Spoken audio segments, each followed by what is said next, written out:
जय भीम साथियों, स्वागत है आप सभी का मेरे शिल्पी अंबेडकर चैनल में। दोस्तों, आज के एपिसोड 1117 एपिसोड है और इसकी शुरुआत चौल से होती है, जहाँ पे भीमराव जी के जितने भी विरोधी थे, जीजाबाई, फुलिया काकी, जोखू काका, जनार्दन काका, मनोहर काका और ये जो नाचने वाली चमेली थी वो भी सभी एक जगह पे ही बैठे हुए थे और सभी ये आपस में बातें कर रहे थे कि जब भी वो सभी लोग पढ़ने बैठेंगे ना, तभी हम लोग गाना बजाना शुरू करेंगे, ताकि इस गाने बजाने के शोर के साथ वो लोग ना पढ़ पाए।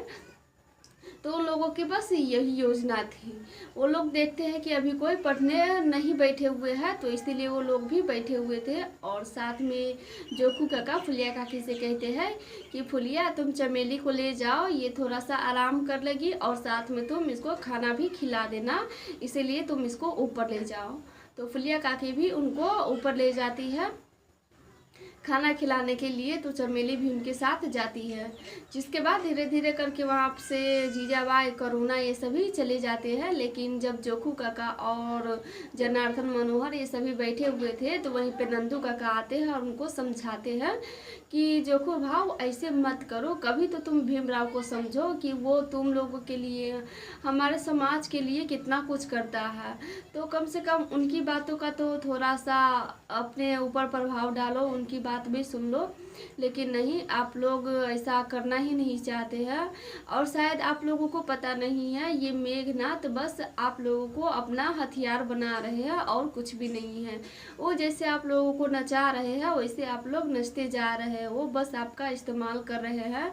आज फिर से उनको काम है तो आपका इस्तेमाल कर रहे हैं, कल फिर से उनको ज़रूरत नहीं रहेगा तो जैसे उस दिन आप सभी को बेइज्जती किए थे, वैसे फिर से बेइज्जती कर सकते हैं।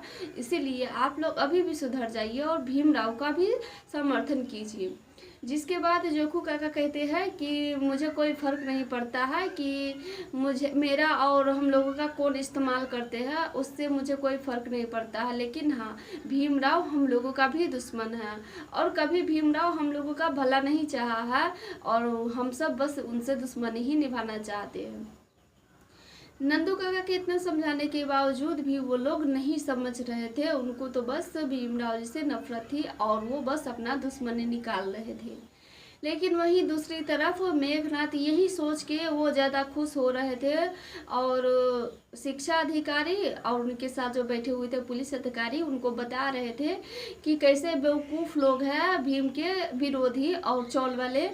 उन लोगों को थोड़ा भी समझ में नहीं आ रहा कि हम उनका इस्तेमाल कर रहे हैं, उनके कंधों पे हम लोग बंदूक रख के चला रहे हैं और उन लोगों को थोड़ा भी अंदाज़ा नहीं है। सबसे बड़ा महामूर्ख है। और साथ में ये भी मेघनाथ कहते हैं कि जोखू, जनार्दन, मनोहर इन सभी को लग रहा होगा कि वो अपनी दुश्मनी भीमराव से निकाल रहा है। लेकिन नहीं, दुश्मनी तो हम निकाल रहे हैं, दुश्मनी तो हमसे है और भीमराव से है, तो हम अपना दुश्मनी निकाल रहे हैं।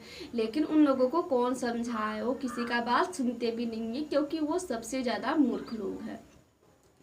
उसके बाद मेघनाथ उन सभी से कहते हैं कि अब वो उनकी पढ़ाई तो होगी नहीं, क्योंकि जब भी वो लोग पढ़ने बैठेंगे तब गाना बजाना शुरू होगा और आप लोग को भी गाना बजाना का आनंद लेना चाहिए। इसलिए चलते हैं चौल में, देखते हैं कि इस गाने बजाने के साथ भीमराव अपने विद्यार्थी को कैसे पढ़ा पाते हैं और देखने के बाद तो बहुत मज़ा आने वाला है। इसीलिए चलिए हम चौल में चलते हैं। इतना कह के वो सभी तैयार होते हैं चौल में जाने के लिए। लेकिन उससे पहले चौल में भीमराव जी जितने भी उनके विद्यार्थी थे सभी को वो खड़े करा के उन सभी से कह रहे थे कि आप सभी को इस गाने बजाने और शोर के साथ ही पढ़ना होगा। तो जिसके बाद ये सभी सुन के हैरान होते हैं कि कैसे हम पढ़ पाएंगे, इतना शोर होता है और हम लोगों का ध्यान बिल्कुल भी पढ़ाई में नहीं रहता है, इसीलिए हम नहीं पढ़ पाएंगे। तो भीमराव जी उनका तरीका बताते हैं कि नहीं, अगर किसी भी चीज़ लक्ष्य पे आप केंद्रित रहिएगा तो ज़रूर आप पढ़ पाइएगा, कर पाइए। क्योंकि आज ही ये हमारे पास शोर नहीं हो रहा है, हम लोगों के समाज वालों को सदियों से ये शोर सुनते आना पड़ रहा है। इसीलिए आप लोग चिंता मत कीजिए, वही समझ लीजिए कि वही शोर हम लोगों के पास अभी भी है। क्योंकि कुछ भी हम लोग अच्छा करने जाते हैं तो तो ऊंची जात वाले कुछ ना कुछ करते हैं जिससे शोर होती है, और उसके बावजूद भी हमको करना पड़ता है। वही सब आप याद करके पढ़ सकते हैं।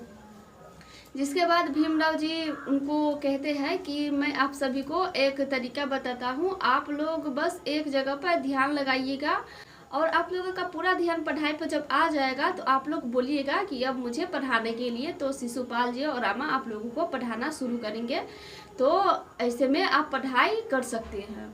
उसी समय वहाँ पे मेघनाथ, शिक्षा अधिकारी और पुलिस अधिकारी ये सभी आते हैं, और वो लोग भी भीमराव जी की बातों को मजाक समझने लगते हैं कि भला इतने शोर के साथ कैसे पढ़ सकता है, और ध्यानवान लगाने से कुछ भी नहीं होता है, नहीं पढ़ पाएंगे।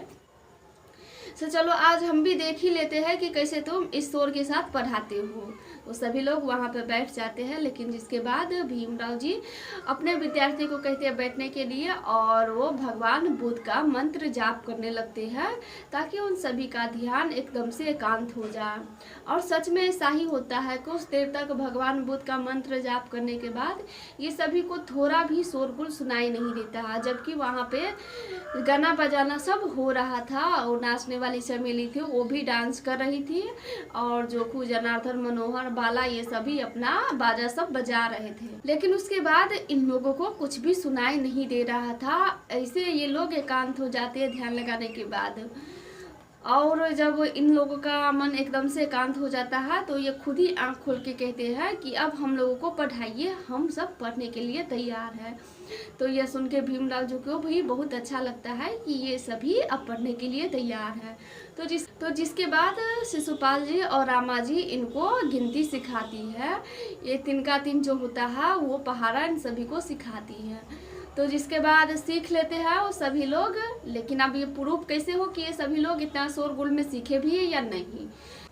उसके बाद जब भीमराव जी उन सभी से कहते हैं कि आज का पढ़ाई अब यहीं पे ख़त्म हुआ, चलिए अब खाना पीना खाइए, उसके बाद फिर से हम लोग पढ़ाई शुरू करेंगे। तो इस बात को छेड़ते हैं मेघनाथ कि भला इतने शोर में ये लोग कैसे पढ़ पाए होंगे। और भी वहाँ पे जितने भी भीमराव जी के विरोधी थे वो सभी यही कह रहे थे कि ये कुछ भी नहीं पढ़े होंगे। तो यही विद्यार्थी लोग इसका प्रूफ देने लगते हैं कि चलिए मैं आपको बताती हूँ कि आज मैंने क्या सीखा। वो सभी जितने भी लोग थे वो सभी एक एक करके ये तिनका पहाड़ा पढ़ के सुनाने लगते हैं। तो जिसके बाद मेघनाथ, शिक्षा अधिकारी और जितने भी भीमराव जी के विरोधी थे एकदम से हैरान हो जाते हैं कि इतने शोरगुल में ये लोग कैसे पढ़ पाए और कैसे ये लोग सीख गए। उन सभी को एकदम सा तमाचा लग जाता है, और वो लोग सोच भी नहीं सकते थे। और शिक्षा अधिकारी जो भी थे वो इस तरह से देख रहे थे कि भीमराव में कुछ तो बात है कि इतने शोरगुल में भी इन लोगों को पढ़ा दिया। और यह देखने के बाद उन सभी के मुंह से पहाड़ा सुनने के बाद भीमराव जी इतना खुश थे, रमाबाई, शिशुपाल जी, कि अब हम इसे पढ़ा सकते हैं।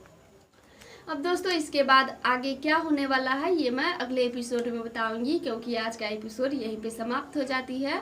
फिर मिलेंगे दोस्तों अगले एपिसोड में, तब तक के लिए जय भीम।